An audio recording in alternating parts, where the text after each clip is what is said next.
विवर्तन। आज हम पढ़ेंगे एक्स किरणों का विवर्तन यानी डिफ्रैक्शन ऑफ एक्स रेज। देखो, यदि किसी ऑब्जेक्ट पर उसके आकार के समान तरंग लंबाई की प्रकाश किरणें गिरती हैं तो उनका डिफ्रैक्शन होता है। ठीक है। और यदि वस्तुओं का समूह होता है तो अनेक किरणें विवर्तित होती हैं और ये किरणें एक दूसरे पर अध्यारोपित यानी सुपर इम्पोज्ड होकर क्या करती है, संपोषी व्यतिकरण यानी कंस्ट्रक्टिव इंटरफेरेंस और विनाशी व्यतिकरण यानी डिस्ट्रक्टिव इंटरफेरेंस परिघटना द्वारा फोटोप्लेट पर धब्बों के रूप में दिखाई देती है या पैटर्न वो हमें दिखाई देता है, जिसे कि हम डिफ्रैक्शन पैटर्न कहते हैं।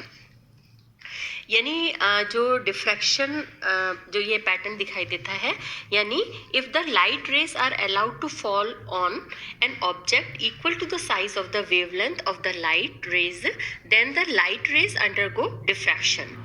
If the ray falls on a group of such objects, then the diffracted rays may superimpose to undergo constructive or destructive interference.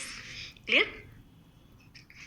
Due to this interference between the diffracted rays, diffraction pattern is obtained on the photoplate, the form of dots or blots. The distance or spacing between the objects can be determined with the help of diffraction pattern. Experimentally, a diffraction grating is used to get the diffraction pattern. Different gratings is prepared by making very fine equidistant parallel lines on a metallic plate. यानी कि जब x किरण पुंज या crystal में से गुजरती है ना, जब एक्स किरण पुंज क्रिस्टल में से गुजरती है तो किरणें हर जालक तल में उपस्थित कणों से परावर्तित होती है। चूंकि क्रिस्टल में भिन्न भिन्न जालक तल आपतित किरणों के संदर्भ में भिन्न भिन्न कोणों पर स्थित होते हैं, किरणें भी भिन्न भिन्न कोणों पर परावर्तित होती हैं और इन परावर्तित किरणों के अध्यारोपण से संपोषी और विनाशी व्यतिकरण द्वारा फोटो प्लेट पर धब्बों का एक प्रारूप बनता है, एक पैटर्न बनता है और ये जो प्रारूप है वो एक्स किरण विवर्तन प्रारूप कहलाता है। और इसका उपयोग क्या है, इसका उपयोग जो है वो क्रिस्टल में कणों की बीच की दूरी, ठीक है, कि जो कोई क्रिस्टल है उसमें कणों के बीच की दूरी क्या है ये ज्ञात करने के लिए किया जाता है। इसके लिए ब्रेग इक्वेशन है। उससे पहले ब्रेग इक्वेशन से पहले हम पढ़ेंगे कि क्रिस्टल संरचना ज्ञात करने की प्रायोगिक विधि क्या क्या है, यानी experimental methods for the determination of crystal structure, कि क्रिस्टल स्ट्रक्चर को ज्ञात करने की कौन कौन सी विधियां हैं। तो इसमें से सबसे पहली है जो है आपके ब्रेग्स मेथड, जिसकी हम इक्वेशन पढ़ेंगे। सेकंड है घूर्णी क्रिस्टल विधि यानी रोटेटिंग क्रिस्टल मेथड। उसके बाद में है आपके चूर्ण विधि यानी पाउडर मेथड। उसके बाद में लाव मेथड। आपके कोर्स में पाउडर मेथड और लाव मेथड है, ठीक है। तो आज हम सबसे पहले ये देखते हैं कि ये दोनों प्रायोगिक विधियां क्या है। देखिए, पाउडर मेथड जो है इसके अंदर क्या होता है,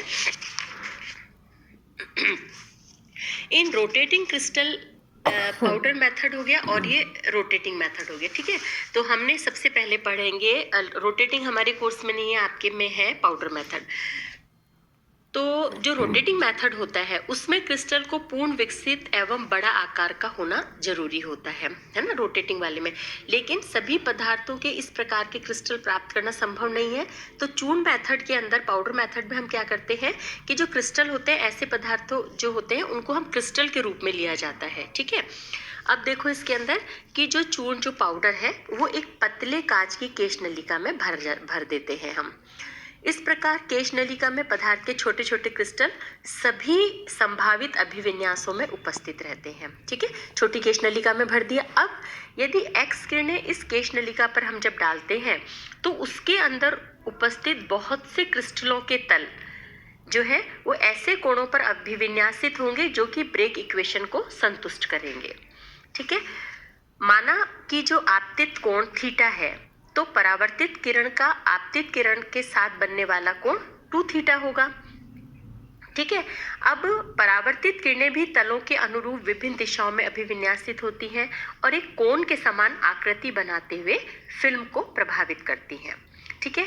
यदि फिल्म को हम एक पट्टी के रूप में बेलनाकार आकृति बनाकर रखा जाता है तो जो परावर्तित किरणों का शंकु है, जो कोण है, वो इस फिल्म पर रेखाओं के रूप में निशान छोड़ेगा।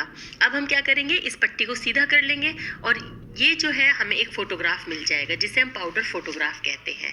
ठीक है। अब ये जब पाउडर फोटोग्राफ हमें मिल गया, इस पाउडर फोटोग्राफ प्राप्त होने के बाद हम क्या करेंगे कि इंडेक्स, इस पर रेखाओं जो होती है उन पर जो इंडेक्स लगाए जाते हैं। ठीक है।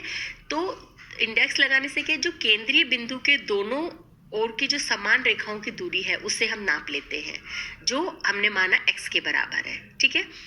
अब यदि फिल्म की रेडियस r है तो उसकी जो परिधि है वो क्या हो जाएगी 2πr, वो स्कैटरिंग एंगल यानी प्रकीर्णित कोण 360 डिग्री के संगत होगी। ठीक है। तो इसका मतलब क्या हो गया, x upon 2πr is equal to 2 theta upon 360, या थीटा इज इक्वल टू क्या हो गया, x इंटू 360 अपॉन 4πr। ठीक है।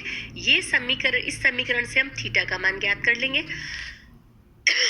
और क्रिस्टल तलों के बीच की दूरी d जो है वो हम ब्रेग इक्वेशन से निकाल लेंगे। ब्रेग इक्वेशन जो है उसमें क्या होता है, d is equal to n lambda upon 2 sine theta. ठीक है। तो उससे हम ब्रेग इक्वेशन से, इसका जो डेरिवेशन है वो हम आपको नेक्स्ट लेक्चर में बताएंगे। तो d is equal to n lambda upon 2 sine theta होता है। तो हम उससे तो क्या करेंगे कि d की वैल्यू निकाल लेंगे और थीटा ये हमारे पास में आ गया, और इस तरह से हम थीटा और जो d है इन दोनों की वैल्यू निकाल लेंगे। तो एक तो हो गया आपका ये ज्ञात क्रिस्टल की संरचना ज्ञात करने के लिए पाउडर मेथड हो गया, है ना। यानी इसके अंदर हो गया कि in rotating crystal method it is necessary to take a fully ground crystal grown crystal, but it is difficult to get such crystals for every substance. Such substances are taken in the form of powder. This method was given by Debye and Sherin. The powder is filled, अब हम क्या करेंगे कि powder is filled in the thin glass capillary tube. In this tube, very small crystals of the substances are present in all possible configuration in space. Clear? When X-ray fall on the capillary, there are many planes of the crystal positioned at an angle which satisfy Brake's equation. Suppose the incident angle is theta, the angle of the reflected rays with the incident rays will be 2 theta. ठीक है। तो अब क्या होगा कि reflected rays are also configured in different directions according to the lattice planes, forming a cone-like structure affecting the film. ठीक है। If film is placed in the form of a circular strip, then the cone of reflected rays will leave its impact या imprint on the film in the form of lines. Clear? When the circular strip is opened up, the lines are seen. This is known as powder photograph. ये हमें photograph मिल गया, powder photograph आ गया हमारे पास में। अब हम क्या करेंगे, after obtaining the powder photograph, indexing of the lines is being done. The distance of the similar lines on both sides of the central point is measured, which is equal to x. If radius of the film is r, its circumferences will be 2 pi r and scattering angle will be equivalent to 360 degree. Clear? So x upon 2 pi r is equal to 2 theta upon 360. So theta is equal to क्या हो गया, x 360 upon 4 पाई r। अब इससे theta निकल गया और d जो है, value of theta can be determined and distance between the crystal planes d can be determined by using Bragg's equation. ठीक है। ब्रेग इक्वेशन से हम d की वैल्यू कैलकुलेट कर लेते हैं, जो हमारे पास में ब्रेग इक्वेशन नेक्स्ट लेक्चर में बताएंगे आपको, जिसमें क्या है कि जो n lambda is equal to 2d sine theta होता है, तो d जो होता है वो क्या हो जाता है n lambda upon 2 sine theta. Clear? Second हमारे पास में है आपके कोर्स के अंदर एक तो पाउडर मेथड है और एक और है आपके लाउ मेथड। लाउ मेथड हम देखते हैं क्या होता है। इसमें देखो लाउ मेथड के अंदर क्या है कि इस विधि में एक क्रिस्टल को दी गई क्रिस्टल अक्ष जो एक्स किरण के लंबवत है इस पर रखा जाता है। अब 0.5 mm व्यास की एक्स किरण को कोलीमीटर के द्वारा क्रिस्टल पर डाला जाता है। क्रिस्टल एक्स किरणों के लिए त्रिविमीय विवर्तन ग्रेटिंग की तरह काम करता है। क्रिस्टल के द्वारा विवर्तन के बाद एक्स किरणों को हम क्या करते हैं, एक फोटोग्राफिक प्लेट पर गिराते हैं जो विवर्तित किरण की स्थिति और तीव्रता का मापन करती है। अब फोटोग्राफिक प्लेट पर धब्बों का एक पैटर्न मिल जाता है जिससे हम क्या करते हैं, लाउ पैटर्न कहते हैं, और ये प्रत्येक क्रिस्टल के लिए अलग अलग प्राप्त होता है। तीव्रता और क्योंकि तीव्रता और आकार भिन्न होती है, यानी ये प्रारूप जो है क्रिस्टल का अभिलाक्षणिक गुण होता है। ठीक है, अब लाउ प्रारूप के केंद्र में एक बड़ा बिंदु स्पॉट होता है जो अप्रकीर्णित किरण अनस्कैटर्ड बीम से संबंधित होता है। क्रिस्टल में भिन्न भिन्न जालक तल आपतित किरणों के संदर्भ में भिन्न भिन्न कोणों पर स्थित होते हैं, इसीलिए किरणें भी भिन्न भिन्न कोणों पर प्रकीर्णित होती हैं जिससे दूसरे बिंदु बनते हैं। ठीक है, और जो फ्रीडरिक और निपिंग जो थे उन्होंने ये सजेशन दिया था कि प्रायोगिक सत्यापन जो है वो एक्स किरणों का एक किरण पुंज जिंक ब्लेंड के क्रिस्टल में से गुजार कर किया गया और फोटोग्राफिक प्लेट पर धब्बों का एक प्रारूप तैयार किया गया। इस प्रकार जो प्रारूप प्राप्त होता है वो क्रिस्टल की सममिति पर निर्भर करता है जिससे क्रिस्टल की ज्यामितीय संरचना ज्ञात की जाती है। ठीक है, तो इस तरह से लाउ मेथड के द्वारा क्रिस्टल की संरचना ज्ञात की जाती है। मतलब लाउ मेथड में क्या है, in this method crystal is placed on the given crystalline axis which is perpendicular to that of X rays. ठीक है, X ray are allowed to fall on the crystal through collimator. Crystal act as a 3-dimensional diffraction grating. After the diffraction from the crystal, X-rays fall on a photographic plate where the position and intensity of the diffracted rays is measured. Lau pattern is formed on the photographic plate. This pattern is different from different crystals. Means that Lau pattern is a characteristic property of a crystal. In Lau pattern, there is a big central spot related to unscattered beam. In a crystal, different lattice planes are situated at different angles with respect to incident rays. Hence, the rays are also diffracted at different angles and form other spots. Clear?